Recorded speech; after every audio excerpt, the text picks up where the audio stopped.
Hello, my name is Jim Chapman and I am writing a book. Now if you follow me on any of my social medias, you'll probably know that I've been working on this for about 9 months because I've been talking about it. I haven't been keeping it a secret. But now I can finally tell you what it's about. It turns out it's about everything. The title is 147 Things with the subtitle, A User's Guide to the Universe from Black Holes to Belly Buttons. As that title would suggest, it covers a lot of topics, from the truly mind-blowing, the utterly ridiculous, and the extremely intimate. For example, the chances of you specifically being born. And let me tell you about the rarest thing in creation, why we are all obsessed with our phones, the science of heartbreak, and why waxing your testicles might not be the best idea. Now obviously that was just a few examples from the 147, so I'm fairly confident there'll be something for everyone.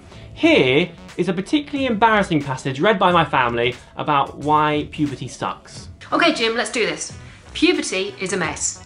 Puberty is no fun and being a teen is tough for everyone. Your hormones are all over the place. One day you hate everyone and everything and the idea of kissing is gross because as far as you're aware, all girls definitely have cooties. The next thing you know, all you can think about is sex with anyone unlucky enough to brush past you in the corridor, and physical contact with an object of your desire becomes the most important and stressful experience of your life.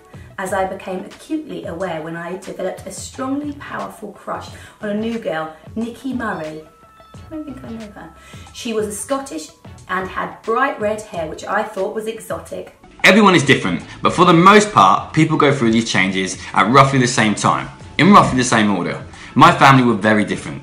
I should have taken the hint from my two big sisters, who were the last kids in school to start their periods and grow babies. Thanks for making me read that, Jim. But I ignored the signs and started secondary school with the expectation of growing a beard by the end of the first week. A decade later, I was counting the sparse hairs on my chin as my twin brother and I were back for another onslaught of Chapman versus puberty. This time it's sticky. The crux of the problem though lay internally. I had the body of a pubescent child, but the mind of a young adult. I liked girls and wanted them to like me back. They really did, but on the odd occasion, when I was surprised by requited affection, I was woefully under-equipped and far too nervous to do anything about it. I know that feeling. And then, this is a fun one. I had to be circumcised at the age of 15. In my opinion, 15 is far too old for circumcision. Still needs must. I've been to the doctors and hospital a number of times to undergo uncomfortable and invasive pokes, prods and slices in an effort to steer clear of the snip, but in the end it had to happen. I like to joke that it was just too big to fit, like an overcooked sausage that threatens to burst the skin. But in truth, it was the equivalent of being tongue-tied just further south. And rather than the inability to pronounce my L's, it leaves me with a slight issue and some discomfort with performing other activities the way the body intended. Gross. It all got a little much, and I have to say I didn't handle the news that the doctor wanted to remove part of my penis as well as I could have. My mum had to step in and give me some perspective.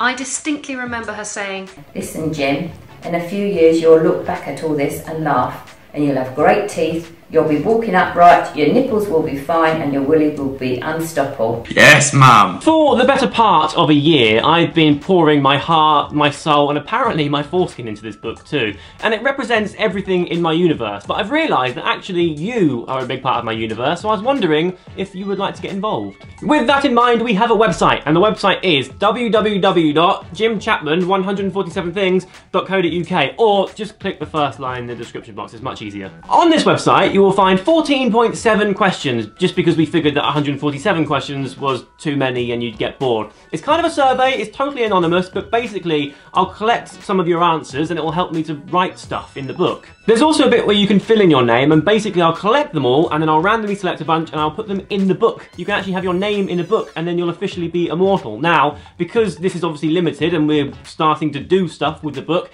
this survey will only be live for 147 hours. That gives you a little over 6 days from when this video goes live, so be there quick. Whilst you're on the website, you might want to think about bookmarking it or something, or make sure you're subscribed here or you follow me on Instagram and Twitter and all that stuff, because I'll be giving you loads of information about cover reveals, book signings, competitions, other fun activities that I've got planned that might happen if we can make it all work. So it's all very exciting. Now, there's one more link that I haven't told you about, and obviously that is the link to pre-order. It's in the description box, so you can click it and you'll go somewhere so you can get that done. Now, I don't want to be all sell, that isn't my style, but I'm really proud of this book. I'm getting towards the end of it. I've written a bunch. There's still plenty of time for me to mess it up entirely, but for the time being, I'm very proud and I've worked really, really hard on it. And if you want to be part of it, then you can get one and you can be one of the first to own it and read it.